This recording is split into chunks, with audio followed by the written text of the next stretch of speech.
All right, guys, back with another video.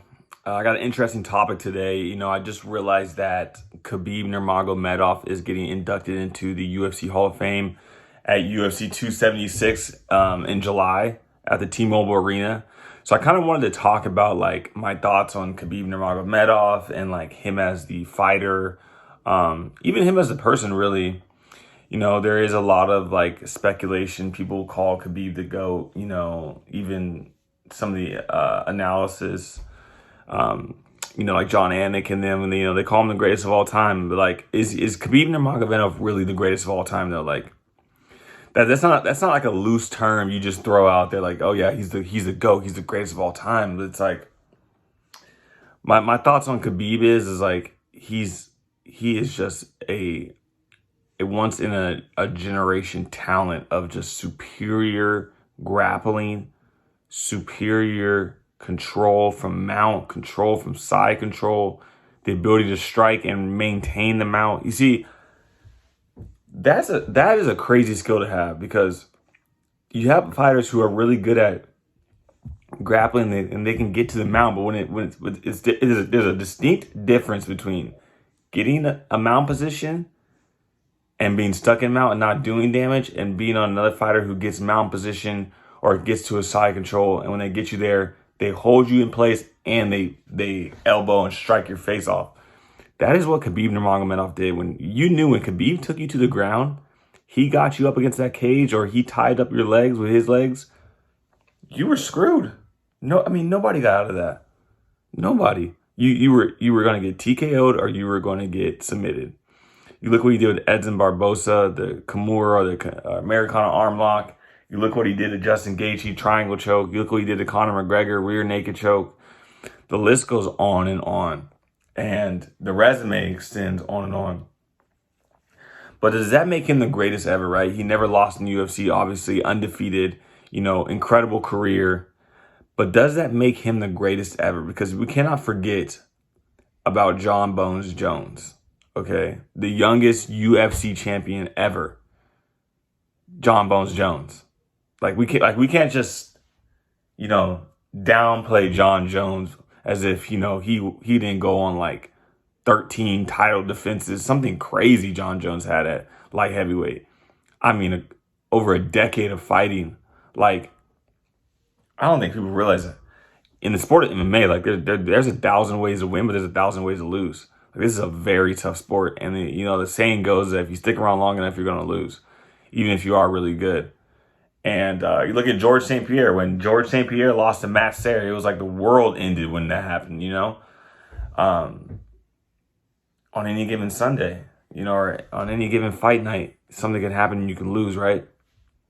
So John Jones, to me, is the greatest of all time in terms of MMA, and in terms of his record and who he's beaten. You got to remember, Chael Sonnen, Vitor Belfort, Daniel Cormier twice, Rashad Evans. The list goes on and on. Anthony Smith. Who else? Glover Teixeira, Lyoto Machida, Sweden dude, I forget his name. He trains with Hamza. Yeah, the list goes on and on with John Jones, And Khabib beat good people too, but you got to think though, when Khabib won the belt, he beat Al Iaquinta. Then he beat Conor McGregor. Then he beat Dustin Poirier, and then he beat Justin Gaethje, and he just gets called the greatest ever. I'm he is extremely well. There is no denying that if he didn't retire and kept fighting, that he could have racked up 10, 11 title defenses. That is extremely likely that could happen. But he retired, though. But there's also the argument saying that, well, John Jones is on steroids. So this is the issue we have. We have one fighter who fought, 11, 12, 13 title defenses, but he was popped for cocaine and other steroids, shit that we don't know about, right? Then we have Khabib, who only had, I believe, 3 title defenses, and he gets called the greatest of all time because he's undefeated and he beat, some top level guys pretty dominantly. So this is the predicament we're in. Who's really the GOAT? When I look at Khabib, by far the best ground and pound, best grappling specialist, like we've seen, to be able to hold people down, tie them up, get them to the fight to the ground and end the fights, Khabib Nurmagomedov. But the resume, barring steroid use, and if you want to count steroid use, I have no problem with that. If we're counting steroid use, Khabib Nurmagomedov is the greatest fighter. I mean, I think the guy would have kept fighting. He would have probably defended his belt 6-7 more times. So, but if we're not counting the steroid use, I would have to go with John Bones Jones because of the resume and what he's done and for how long he's done it, guys. A decade of defending a belt, holding a title.